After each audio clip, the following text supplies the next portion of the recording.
பேரலை நேயர்களுக்கு வணக்கம். இன்றைய நேர்காணலில் திராவிட வெற்றி கழகத்தின் முதன்மை செயலாளர் திரு வல்லம் பஷீர் அவர்கள் இணைந்திருக்கிறார். அவரோடு பேசலாம். வணக்கம் தோழர். வணக்கம். சிபிஐ விசாரணையில விஜய் அவர்கள் ஆஜராகி இருந்தாரு. ராகுல் காந்தி அவர்கள் தமிழ்நாட்டுக்கு வருகிறார் அப்படிங்கிற விஷயத்த பார்த்தோம். வந்துட்டு ஒரு பள்ளி விழால வந்துட்டு பேசிட்டும் கிளம்பி இருக்கிறாரு. வரும்போது ஜனநாயகன் படத்துக்கு ஆதரவாக அவர் ட்வீட்டும் போட்டதை பார்க்க முடிஞ்சது. மத்திய அரசு நெருக்கடி தரதை ஏத்துக்க முடியாது, தமிழ்நாட்டுடைய மக்களுடைய குரலை எப்பயுமே வந்துட்டு நீங்க ஒழிக்கிற முடியாது அப்படிங்கிற வார்த்தையை சொல்லிட்டு வந்திருக்காரு. இது தமிழ்நாட்டு மக்களுக்கானதா இல்ல விஜய்க்கான செய்தியா அப்படிங்கறத பார்க்கலாமா? எப்படி புரிஞ்சுக்கிறீங்க? அது ஜனநாயகனுக்கான குரல் அல்ல, ஜனநாயகத்துக்கான குரல். நீங்கள் ஜனநாயகன் என்று சுருக்கி பார்க்க கூடாது. தமிழ்நாட்டினுடைய முதலமைச்சர் அண்ணன் தளபதி மு.க. ஸ்டாலின் கூட இந்த ஜனநாயகன் பட விவகாரத்தில் ஒன்றிய அரசு காட்டியிருக்கக்கூடிய நெருக்கடியை கோடிட்டு காட்டி ஒரு அறிக்கையை கொடுத்தார். சிபிஐ, அமலாக்கத்துறை இவையெல்லாம் எப்படி ஒன்றிய அரசினுடைய கைப்பாவையாக இருக்கிறதோ அதில் புதிதாக இப்போது சென்சார் போர்டு சேர்ந்துருச்சுன்னு ஒரு குற்றச்சாட்டை வச்சார்ல. அந்த குற்றச்சாட்டு எதற்காக என்று சொன்னால் ஜனநாயகத்தின் பக்கம் நிற்க வேண்டும் என்பதற்காக, ஜனநாயகத்தின் பக்கம் நிற்க வேண்டும் என்பதற்காக அல்ல. நீங்க நல்லா புரிஞ்சுக்கணும், ரெண்டுக்குமான வேறுபாடு. இது ஒரு படத்தினுடைய விவகாரம் மட்டும் அல்ல. ஆனா இதுல இவ்வளவு சிக்கல்களை விஜயே வலிய சென்று உருவாக்கி விட்டார் என்றுதான் நான் பார்க்கிறேன். படத்தரப்பு உருவாக்கிடுச்சுன்னு தான் நான் புரிஞ்சுக்கிறேன். ஏன்னா பராசக்திக்கும் ஜனநாயகனுக்கும் என்ன பெரிய வேறுபாடு? பராசக்தியில கட் பண்ண சொன்ன சீனெல்லாம் கட் பண்ணிட்டு படத்தை ரிலீஸ் பண்ணிட்டாங்க. இவங்க கட் பண்ண சொன்ன சீனை கட் பண்ணல, அவ்வளவுதான் விவகாரம். இதுல வேற ஒண்ணும் பெரிய செய்திகள் இல்ல அப்படின்னு இலகுவாக புரிஞ்சுக்கலாம். ஆனா இதை தாண்டி ஏதோ ஒன்று அந்த படத்துக்குள் இருக்கிறது என்றால் அது விஜயினுடைய அரசியல் வருகையாகத்தான் இருக்கணும். அரசியல் வருகைக்கு ஜனநாயகன் படத்தை பயன்படுத்த வேண்டிய எந்த அவசியமும் ஒன்றிய அரசுக்கு இல்லை. காரணம் என்னன்னா, இதை விட பெரிய குடுமி, விஜயினுடைய குடுமி பாஜக கையில இருக்கு, ஒன்றிய அரசினுடைய கையில இருக்கு. அது நடந்து கொண்டிருக்கிற சிபிஐ விவகாரம். எனவே இதை முழுக்க முழுக்க ஏதோ உள்நோக்கம் கொண்டு விஜயே செய்து விட்டார் என்றுதான் நாம் புரிந்து கொள்ள வேண்டும். அப்படித்தான் என்னுடைய புரிதல். ஆனால் தலைவர்கள் நியாயத்தின் பக்கம் நிற்க வேண்டுமே. என்ன நியாயத்தின் பக்கம் நிற்கணும்? ஏன் அப்படியே அந்த படத்துல சில சீன்கள் வச்சுட்டா தான் என்ன? ஏன் அதை நீங்க இவ்வளவு மெனக்கிடுறீங்க கட் பண்ணணும்னு சொல்லி? அது என்ன பெரிய தாக்கத்தை ஏற்படுத்தினோம்? உங்களுக்கு என்ன பெரிய அவப்பெயரை உண்டாக்கினோம்? உங்களுக்கு என்ன பெரிய நெருக்கடியை கொடுத்துரும்? அப்ப இதெல்லாம் ஏன் இவ்வளவு நெருக்கடிங்கிறத தலைவர்கள் கேட்கத்தானே செய்வாங்க. அந்த வகையில் கேட்டுவிட்டு வந்தார் ராகுல் காந்தி. இது முதலமைச்சரினுடைய குரல் தான். நான் ராகுல் காந்தியினுடைய குரல் என்று மட்டும் இதை நான் புரிந்து கொள்ளவில்லை. முதலமைச்சர் எந்த நோக்கத்துக்காக இதை சொன்னாரோ, முதலமைச்சர் எந்த நிலைப்பாட்டில் இருந்து கொண்டு இதை பேசினாரோ அதே நிலைப்பாட்டில் இம்மி அளவும் பிசுறாமல் பேசியிருக்கிறார் ராகுல் காந்தி என்றுதான் நான் புரிந்து கொள்கிறேன். இதில் வேறு எந்த செய்தியும் சொல்வதற்கு ஒன்றும் இல்லை. ராகுலுக்கு என்ன கணக்கு? இங்க இருக்கிற சில காங்கிரஸ்காரர்கள் பேசுவது போன்ற ஒரு கணக்கு ராகுலுக்கு இருக்குமா? நிச்சயமாக இருக்காது. ஏனென்று சொன்னால், ஆனா இங்க இருக்கிற பேசுற கருத்தை தான் வந்துட்டு ராகுல் காந்தி அவர்கள் பிரதிபலித்திருக்காரு அப்படிங்கிற ஒரு பார்வை முன்வைக்கப்படுது இல்ல? அது ஒரு தற்காலிக திருப்திக்காக சொல்லிக் கொள்கிற செய்தி. இவர்களே சமாதானப்படுத்திக் கொள்வதற்காக சொல்கிற செய்தி. ஒண்ணு இல்ல சார், ராகுல் காந்திக்கு நன்றாக தெரியும் திராவிட முன்னேற்ற கழகத்தினுடைய கூட்டணி தான் நம்மை இந்த இடத்தில் கொண்டு வந்து நிறுத்தி இருக்குன்னு சொல்லி. 10 வருஷம் எதிர்க்கட்சி அந்தஸ்து கிடைக்கலையே. இப்ப இந்த எதிர்க்கட்சி அந்தஸ்து கிடைத்ததற்கு மிக முக்கியமான பங்கை திராவிட முன்னேற்ற கழகம் செலுத்தி இருக்கிறதா இல்லையா?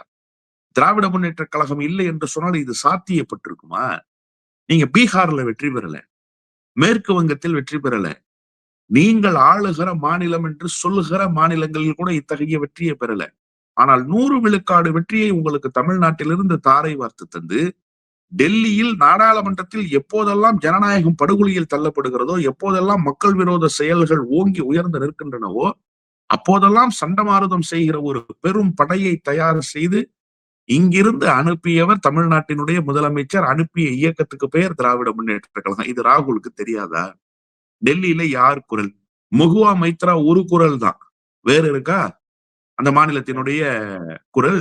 இப்படி ஒரு பெரிய பட்டியலை எடுத்து நீங்கள் போட்டுக்கொண்டால் ஒவ்வொரு மாநிலத்துக்கும் ஒரு குரல் தான். ஆனால் இங்கே அப்படி அல்ல. இங்கே ஒவ்வொன்றும் குரல். திருச்சி சிவா ஒரு குரல், அக்கா கனிமொழி ஒரு குரல், இப்படி அண்ணன் ஆராசா ஒரு குரல். பெரும் பட்டியலே நீள்கிறது. இப்ப இந்த பட்டியல் தானே பலத்தை சேர்க்கிறது ராகுல் காந்திக்கு. ராகுல் காந்தி அந்த அரசியலை பார்ப்பாரா? காங்கிரஸ் கட்சியினுடைய நன்மையை கருதுவாரா?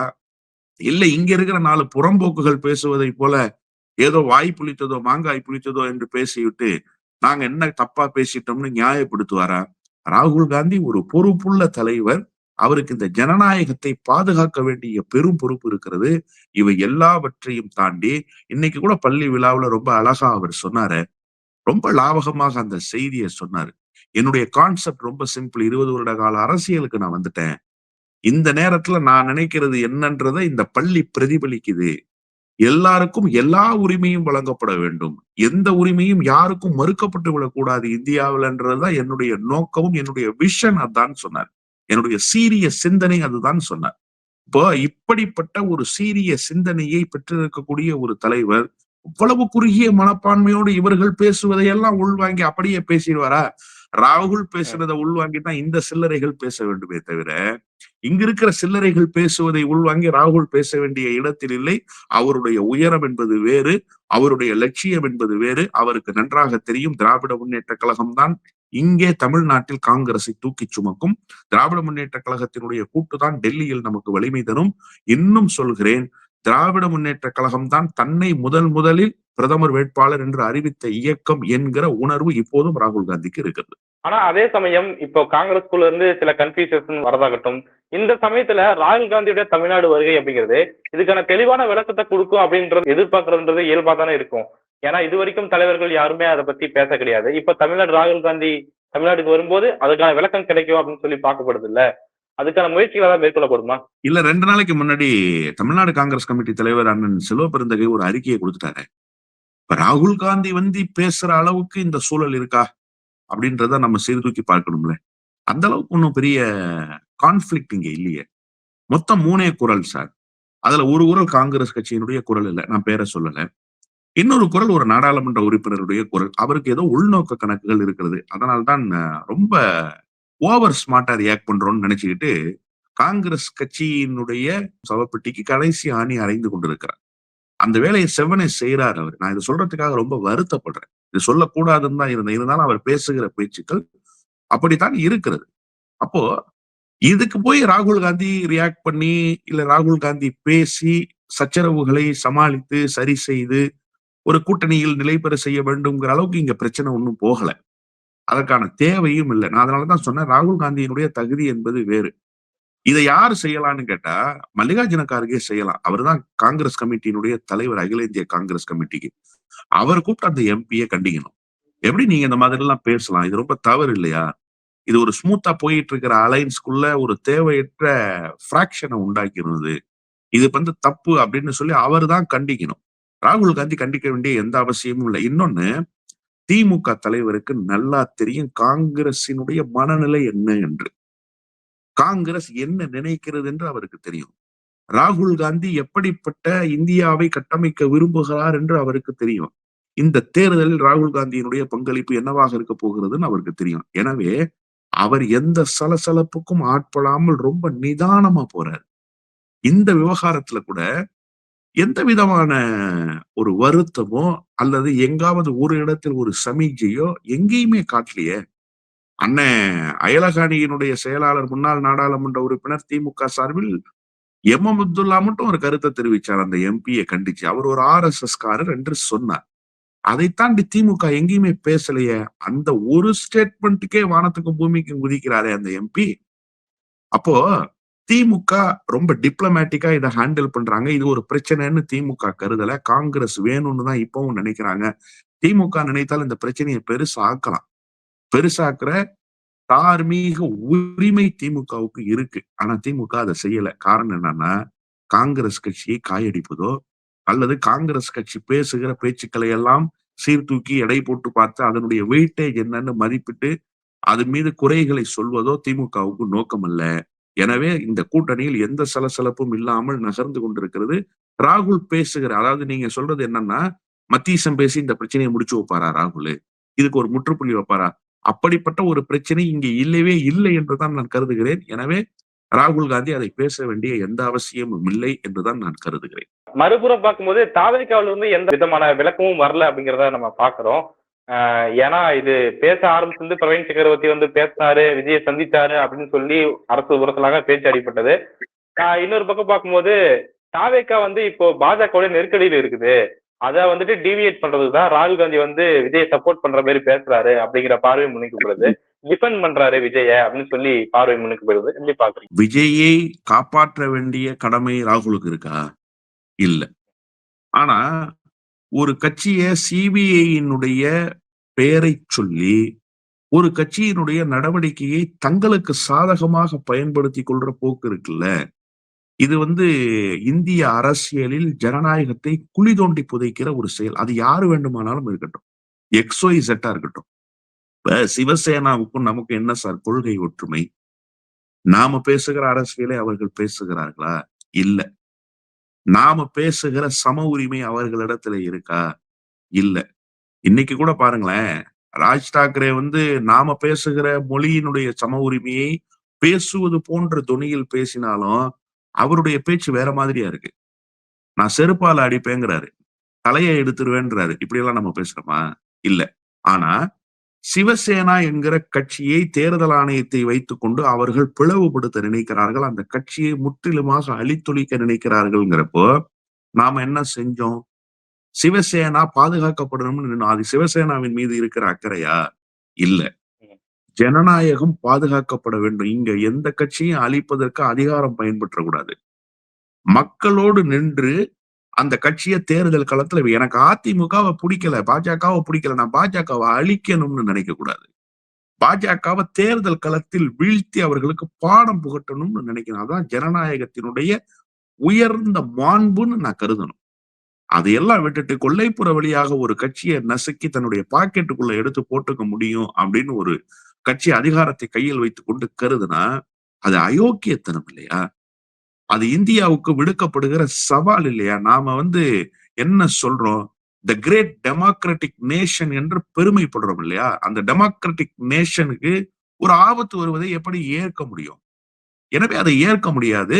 அந்த நிலையில் இருந்துதான் இந்த ஆதரவை நாம புரிந்து கொள்ளணும். இது எல்லாரும் சொல்ல வேண்டிய ஆதரவு, எல்லாரும் நிற்க வேண்டிய பேச்சு, எல்லாரும் சொல்ல வேண்டிய கருத்து.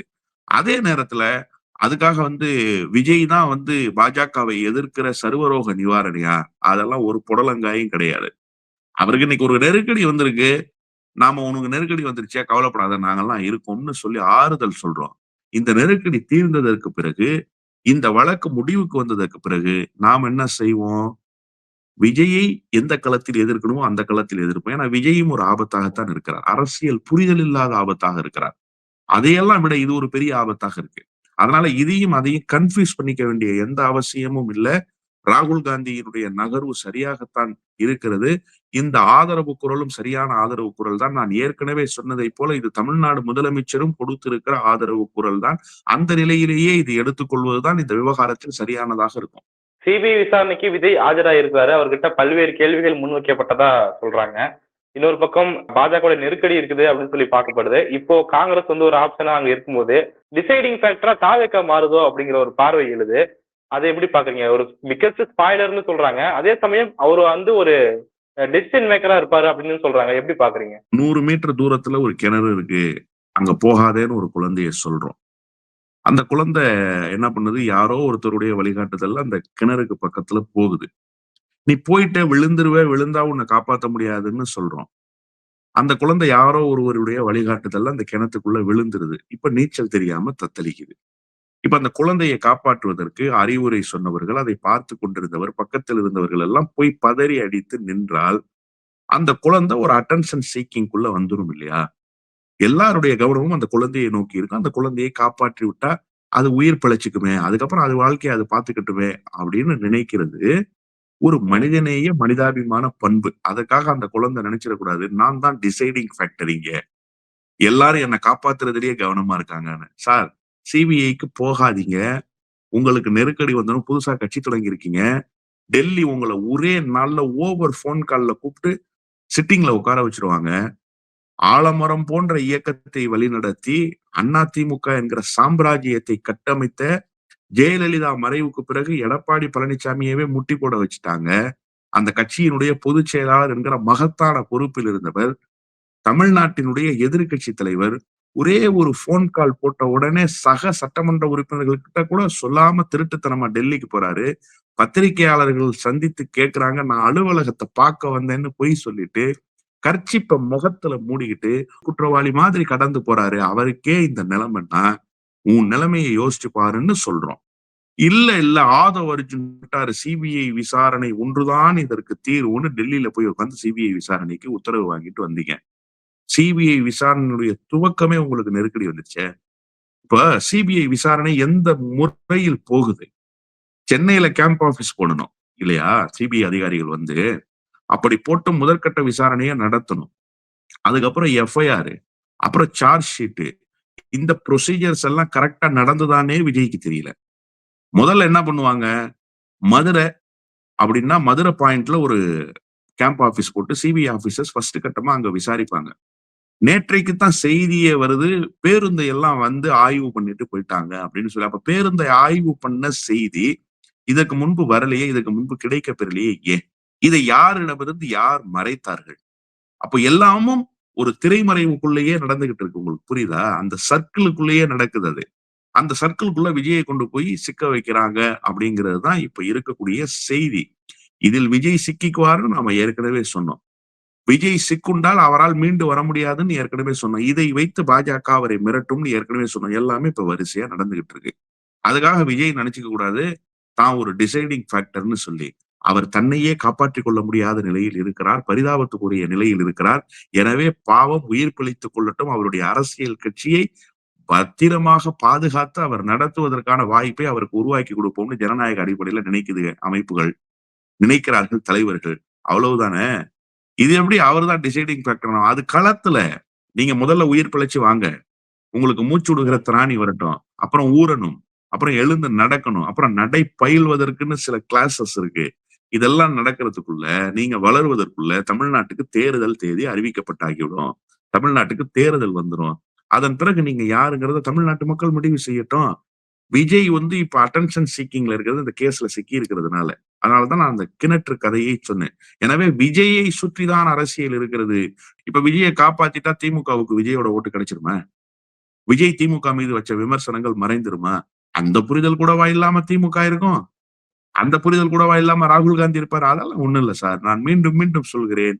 ஜனநாயகத்துக்கு ஆபத்து வந்தால் அது யாராக இருந்தாலும் ஜனநாயகத்தினுடைய ஆபத்தை துடைத்தெறிவதற்கு களம் அமைத்து நிற்க வேண்டுமே தவிர அவருடைய கொள்கை, கோட்பாடு, தத்துவம் இவற்றையெல்லாம் பார்த்தா ஜனநாயகம் இங்க படுகொலியில் தள்ளப்பட்டுவிடும். எனவே இது ஜனநாயகத்துக்கான போராட்டம். பல்வேறு விஷயங்களை பகிர்ந்தீங்க தோழர். மிக்க நன்றி. நன்றி.